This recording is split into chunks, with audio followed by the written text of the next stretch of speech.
Before we're gonna get our hands dirty, gonna just explain how we got to this demo. And we automated all this demo, how to instantiate if you want to try out yourselves. So basically we are showing and telling.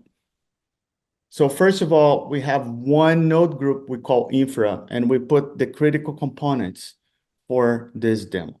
In this separate node group, we have the load generator is going to be one piece of software, Locust, generating traffic to this microservice application. Let's call this application Hipster Shop, which is, by the way, available. It's on the publicly available. We'll give all the links by the end of the demo. Then on this infra, we install the two components for StormForge, the agent, which is read-only agent, just to observe and collect data sent to the machine learning, and another component called applier. This one has rights to apply patches. Then we have the Carpenter controller and the CAS controller. We're going to use a baseline, a node group running CAS. We decided to use M5 large, which is a 2 CPU machine. And we deployed this over-provisioned Hipster app. It's 10 microservices. And we decided to do one size fits all, one CPU, one core per microservice with 2 gigs of memory. Why we did this? Just because that happens. Many people don't know where to start. We are loading, we are generating traffic. We around 200, 1,000 users a given time. Let's give one core and 2 gigs per microservice. And this whole app has 10 microservices. That's our baseline. And we show how much this is going to cost running on CAS. Then we will give the first pass of optimization, which just replacing CAS with Carpenter. That's it. The difference is we will tell Carpenter the minimal size of the node is going to be large. Everything else is up to Carpenter to decide the size of the node. And we pick on demand. Just a refresher for the audience, there's on demand and spot. On demand is guaranteed, more expensive. On spot is almost dynamic, and then those nodes can go away anytime. We continue to have the over-provisioned Hipster Shop under the load generation. Then we'll go for a second pass on the optimization. We'll tell Carpenter, instead of on demand, just using spot instances. Cheaper, but they can go away. And we will turn what we call compression mode. That's what the slide that Lucas talked about. Carpenter will figure out if we can consolidate nodes, replace nodes, etc. Finally, the third layer of optimization is running on a spot, but with StormForge. At this time, we'll have StormForge running, observing the workload, and applying patches to tell which microservices are over-provisioned and which microservice is under-provisioned. And we will show the gains on every step. Very, very well. Let's go for a demo. I'm going to stop sharing, Lucas, and you go for the next three Sure. layers. Can you see my screen? Yeah. Alrighty then. So let's start. Let's start from the beginning, right? And please pray for me because this is a live demo. So if something doesn't go as expected, it's probably Rafael's fault. So let's start with EKS. So we have the EKS cluster here deployed in North Virginia. We didn't pick any preferred region. We are just using Virginia. We have that cluster deployed here, StormForge demonstration version 129. We have provisioned all the resources that the cluster need, including the cluster and the add-ons using Terraform. So basically, we are going to share that repository with you, but we are provisioning clusters, we are provisioning Carpenter, we are provisioning all the add-ons using Terraform, including the applications that Rafael mentioned that we have installed in the cluster, right? I'm not gonna go right now through all the Terraform code because that will take a lot of time. Let's focus on the things that we need to focus. Let me go back now to my terminal and let me execute kubectl get namespaces. So Rafael mentioned that we have the baseline. We're basically running this namespace. Rafael mentioned that we have then the first level of optimization, second level of optimization, then third level of optimization, right? to get started, let's see the amount of replicas that we have for the baseline, right? So as you can see here, we have HPA configured for all the applications. We have the max pod, min pods, replicas. Currently, it's only one replica because the load generator that we have deployed, it comes and goes, it creates peaks and it creates lows. So it's scaling up and down based on our needs. And this is running in that auto-scaling group right here. So remember that Rafael mentioned that we have M5 large and we are using generic and one size fits all. This is exactly what we have here. So we have cluster autoscaler, we're labeling them with provisioner type, so we can use kubectl to dive deep into those nodes using that label. But this is it, right? Minimum size 1, maximum size 30, desired size 1, and it's up to cluster autoscaler to then change the desired size here. So let's see now the density of the pods inside that particular autoscaling group. In order to do that, I'm going to use a project called EKS Node Viewer. So EKS Node Viewer is only for demonstration purpose. It shows you the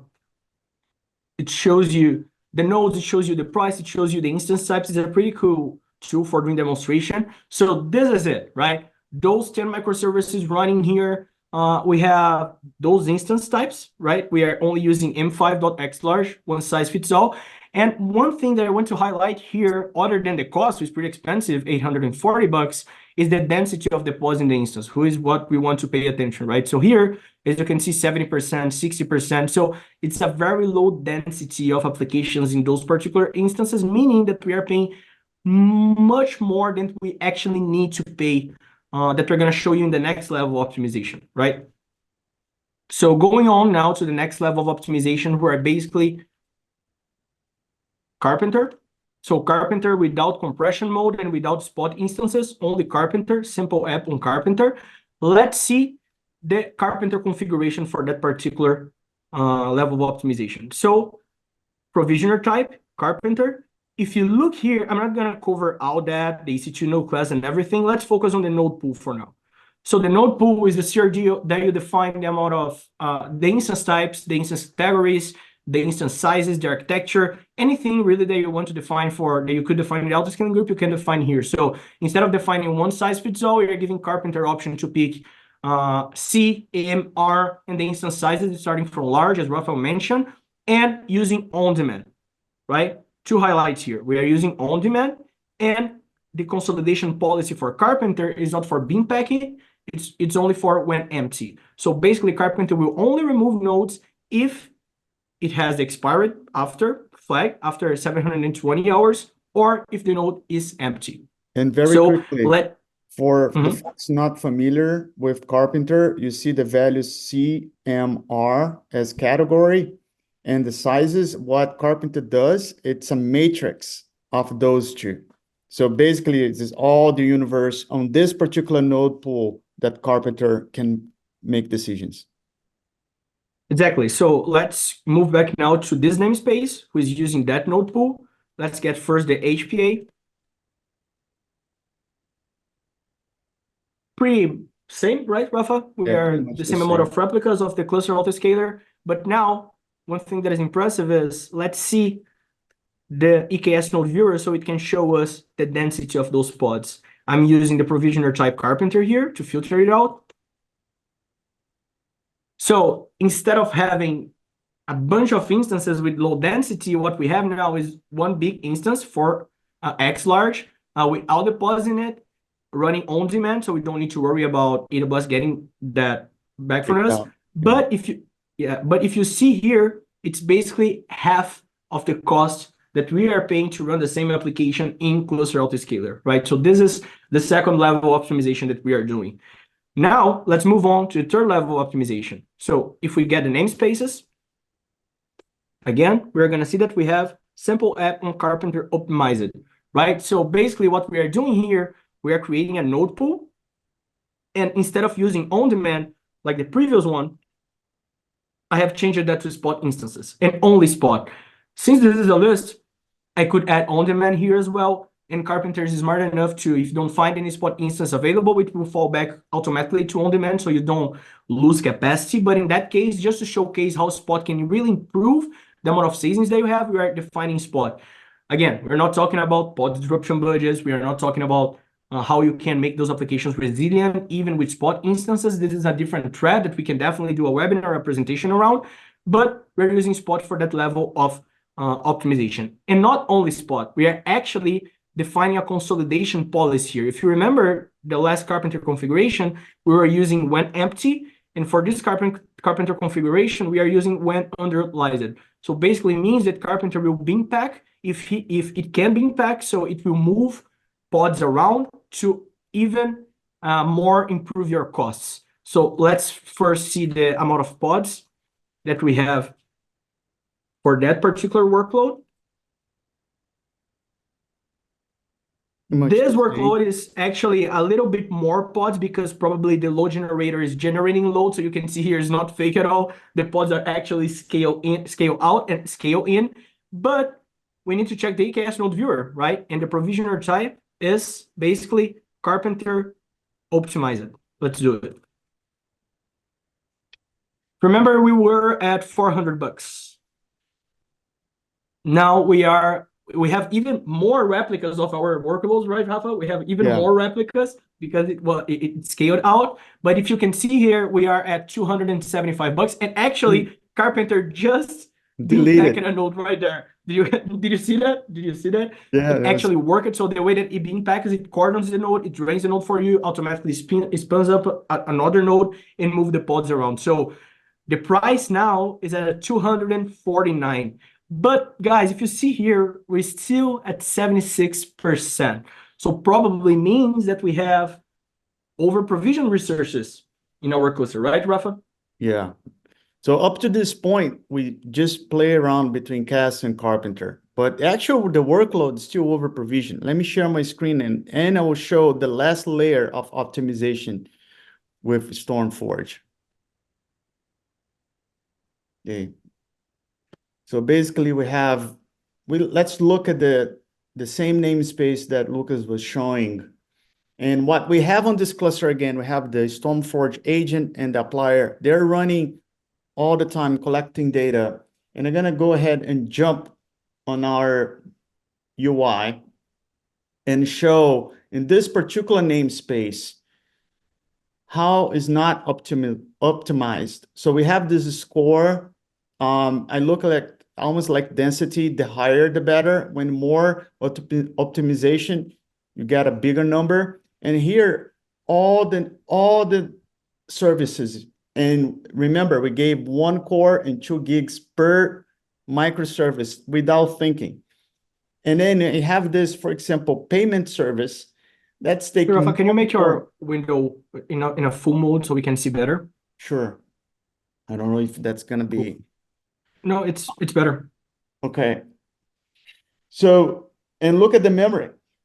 This microserver is supposed to be using only 35 megs, and we gave 2 gigs of memory.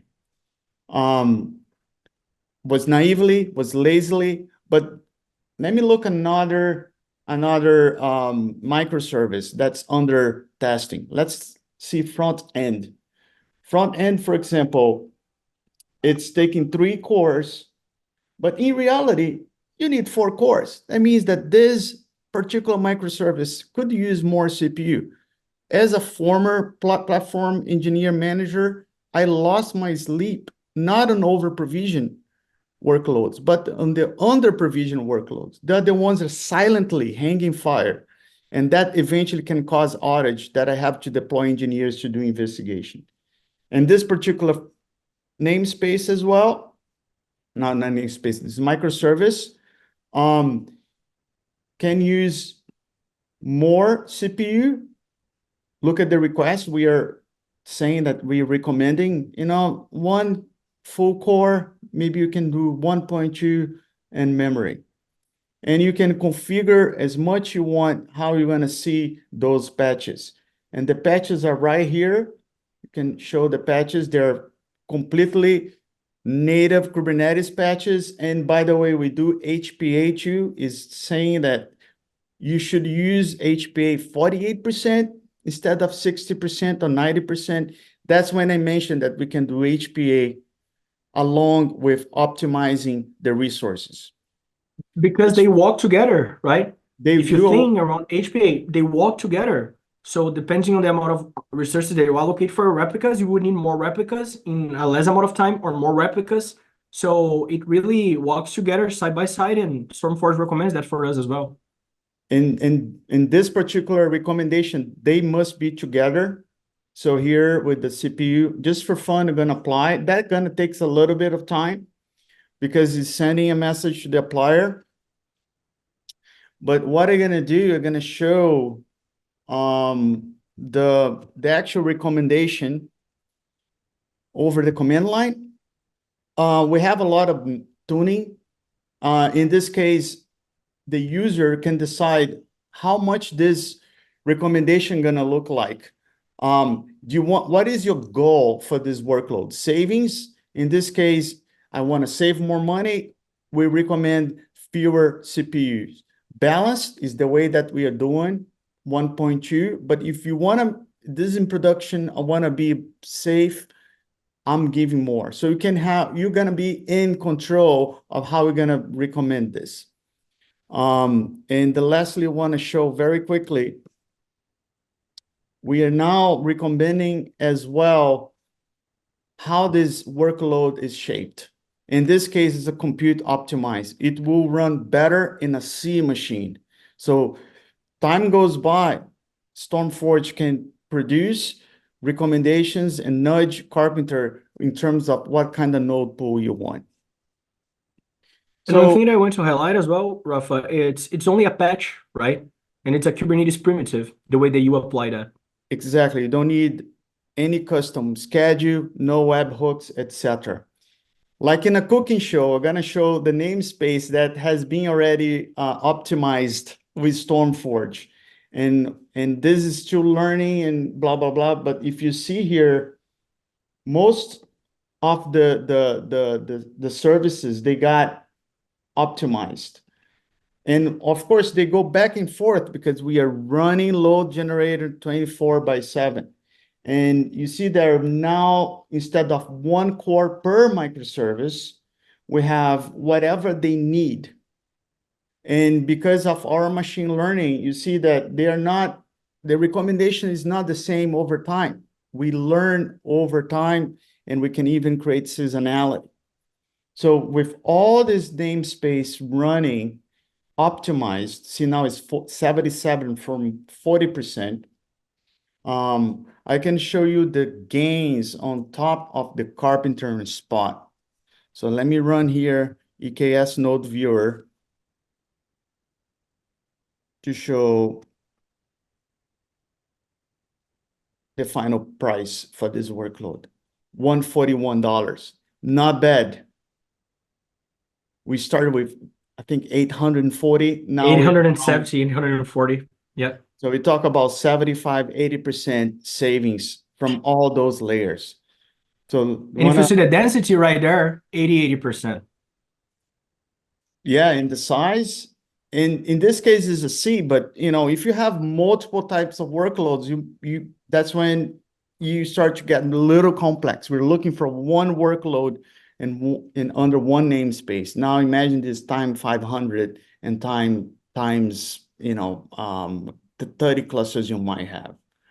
Want to just show and then we can wrap up. This is before goes to Lucas. Just remember, StormForge is on EKS adds-on. License price is around $3 per CPU per month, but we have very flexible licensing. And we do have a free trial. It's a 30-day free trial. And I call is an open bar of requests and limits. You sign in, you can put your cluster, and for 30 days, you get all those recommendations. And that's great. So last but not least, let's see the comparisons between all the four dashboards that we have right here. So right here, we have Cluster Autoscaler. So we are running the same workload, very less optimized with $840 per month. Then here, we have Carpenter only on demand without bean packing. And we already dropped a half of the amount of money that we were paying. Now we have not half, but a little bit more than a half, yeah. 446, yeah, almost a half, 446 per month. Then we have the next level of optimization, who are basically Carpenter with spot instance. And if you see here that the density it's better because Rafa was applying the patches in that particular namespace when he showed you guys. So now the density is even better.